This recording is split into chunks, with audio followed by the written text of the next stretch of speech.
জননীম শারদাম দেবীম রামকৃষ্ণম জগদ্গুরুম পাদপদ্মে ত্বয়োশ্রিত্বা প্রণমামি মুহুর্মুহু।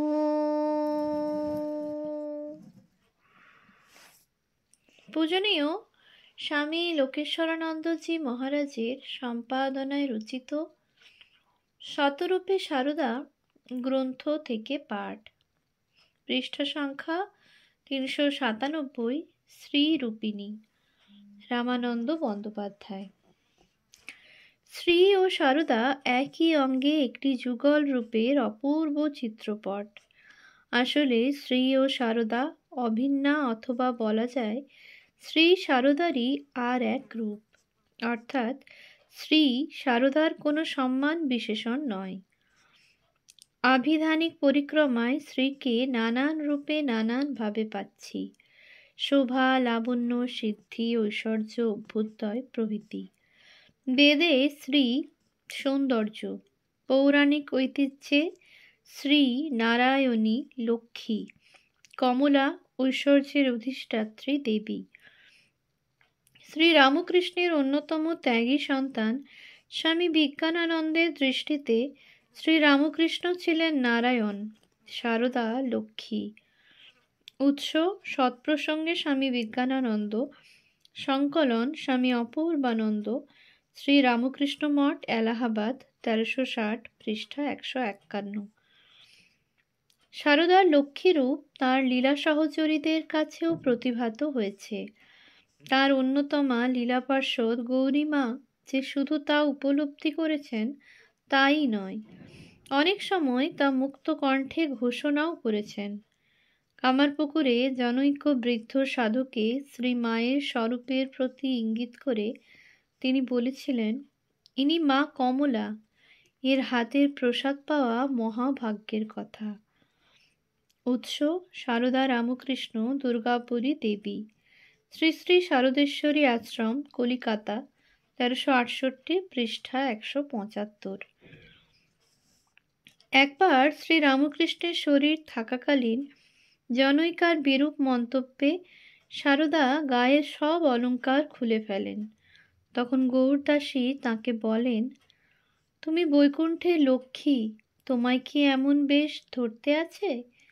তোমার গায়ে সোনা থাকলে তাতে জগতেরই কল্যাণ। উৎস সারদা রামকৃষ্ণ দুর্গাপুরী দেবী, পৃষ্ঠা 112। গৌরীমা বিশ্বাস করতেন স্বয়ং নারায়ণ এবং লক্ষ্মী নরলীলার জন্য শরীর ধারণ করে পৃথিবীতে এসেছেন। সেই ভাবই প্রকাশ পেয়েছিল তার আর একটি উক্তিতে। শ্রী রামকৃষ্ণের তিরোধানের পর সারদা সামাজিক রীতি অনুসারে বিধবার বেশ ধারণ করতে গিয়েছিলেন একাধিকবার। শ্রী রামকৃষ্ণ প্রতিবারই তাঁকে দর্শন দিয়ে তা থেকে নিরস্ত করেছিলেন। সারদা সে কথা গৌরীমাকে বললে তিনি বলেছিলেন, ঠাকুর নিত্য বর্তমান, আর তুমি স্বয়ং লক্ষ্মী, তুমি সধবার বেশ ত্যাগ করলে জগতের অকল্যাণ হবে। উৎস সারদা রামকৃষ্ণ দুর্গাপুরী দেবী, পৃষ্ঠা 157। সারদা নিজেও একবার অসতর্কে বলে ফেলেছিলেন তিনি সাধারণ নারীর মতো কাজকর্ম করলেও আসলে বৈকুণ্ঠে নারায়ণের পাশে লক্ষ্মীরূপে তাঁর স্থান। উৎস শ্রী শ্রী মায়ের কথা, 2য় ভাগ, উদ্বোধন কার্যালয়, কলিকাতা, 8ম সংস্করণ, 1385, পৃষ্ঠা 3। আমরা জানি শ্রী রামকৃষ্ণ সারদা সম্পর্কে বলেছেন, ও সারদা সরস্বতী, জ্ঞান দিতে এসেছে।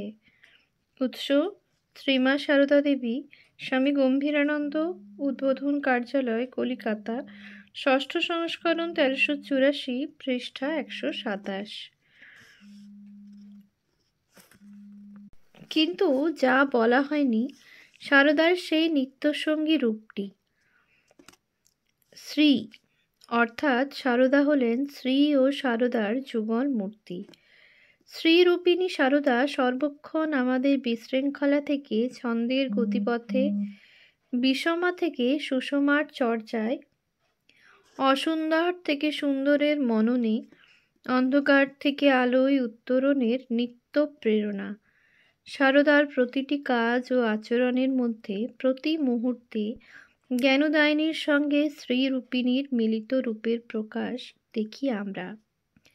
এই শ্রীরূপিণীর ঐশ্বর্যে ও লাবণ্যে পূর্ণা, কিন্তু কখনোই বহির্বৈভবে অতিরঞ্জিতা নন। এখানে শ্রী কখনো স্নেহ করুণায় কমলা হয়েছেন, কখনো হয়েছেন কঠোরতায় ভৈরবী, আবার কখনো শিল্পশ্রীতে সুন্দরী।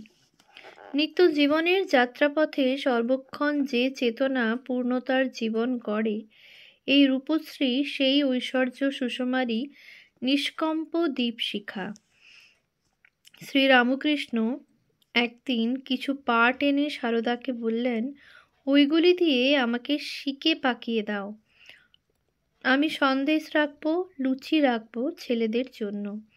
শিকে তৈরি হলো, কিন্তু শিকে তৈরি করার পর সারদা দেখলেন অনেকখানি পাটের ফেঁসও পড়ে রয়েছে।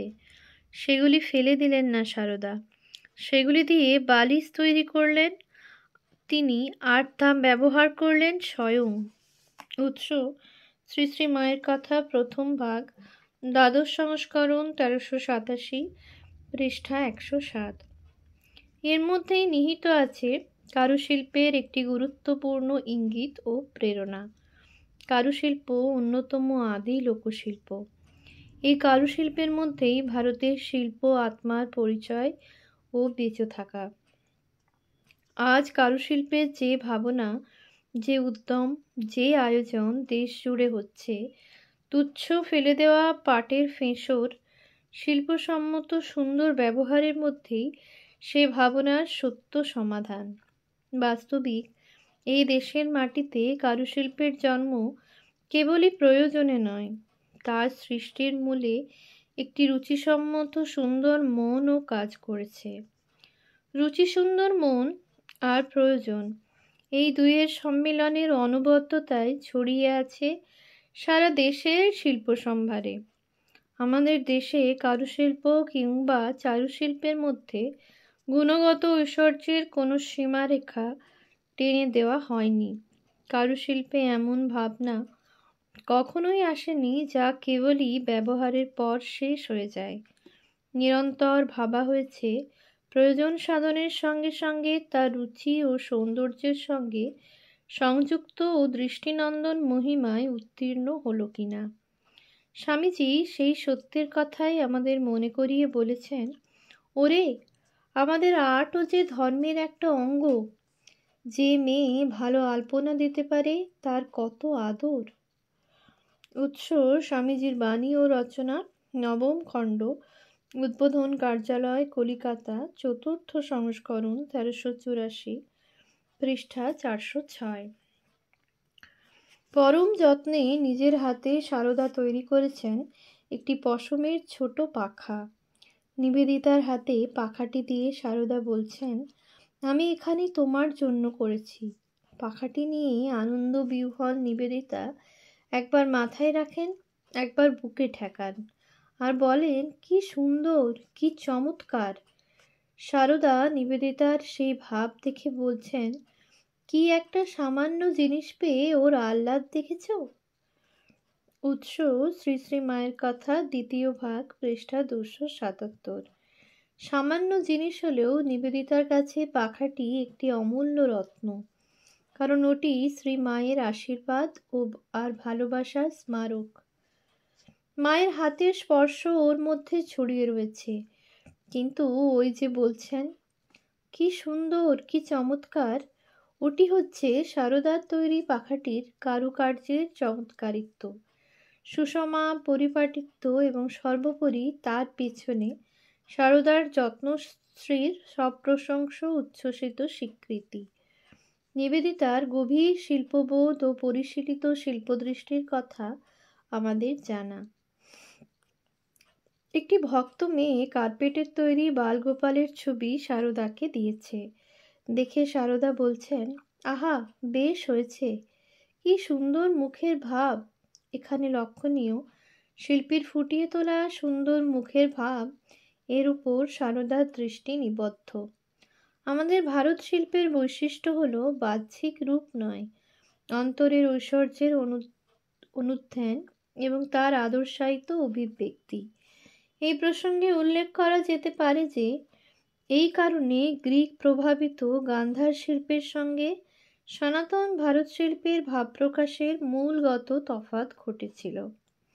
গ্রিক শিল্পীরা ধ্যানী বুদ্ধের লাবণ্যময় আন্তঃরূপটি দেখতে অপারগ হয়েছিলেন বলেই তাদের ভাবানুসরণে কঙ্কালসার তথাগতের সৃষ্টি।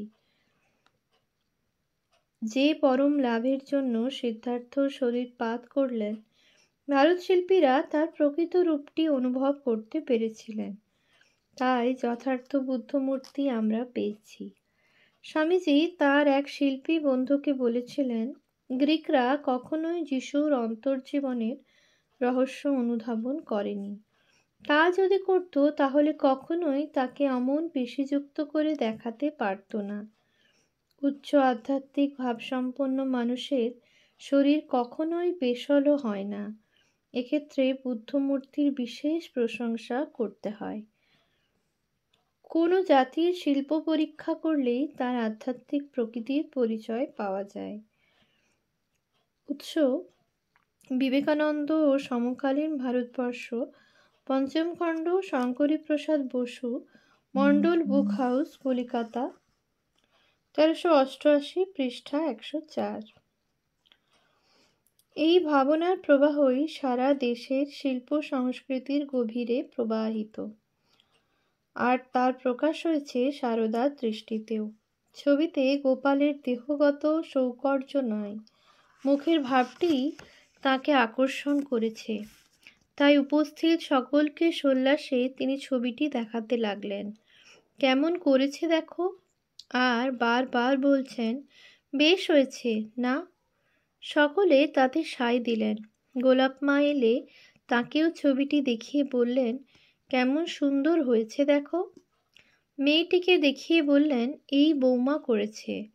গোলাপ মা ছবিটির খুঁত বের করলেন, বললেন, বাঁ হাতটা একটু মোটা হয়েছে। সবাই হেসে উঠল। সারদাও সেই হাসিতে যোগ দিলেন। বললেন, গোলাপ অনেক দেখেছে শুনেছে কি না, তাই পছন্দ হয় না। গোলাপের কাজ বড় পরিষ্কার, আবার অনেক রকম কাজ জানে। ঠাকুরের যত সব জিনিস সব গোলাপের তৈরি। আবার ভক্তদের মশারি, বালিশ, তার, ওয়ার্ড সব গোলাপ করে। শরীরে একটুও আলস্য নেই। লক্ষ্য করার বিষয়, গোলাপ মার জ্ঞান, কাজের নিষ্ঠা প্রভৃতির প্রশংসা করলেও তার ভাবমুখী দৃষ্টির অভাবের বিষয়েও সারদা সচেতন ছিলেন। তাই গোলাপ মার কথায় তার নিজস্ব দৃষ্টিকোণ থেকে বিন্দুমাত্র সরে গেলেন না সারদা।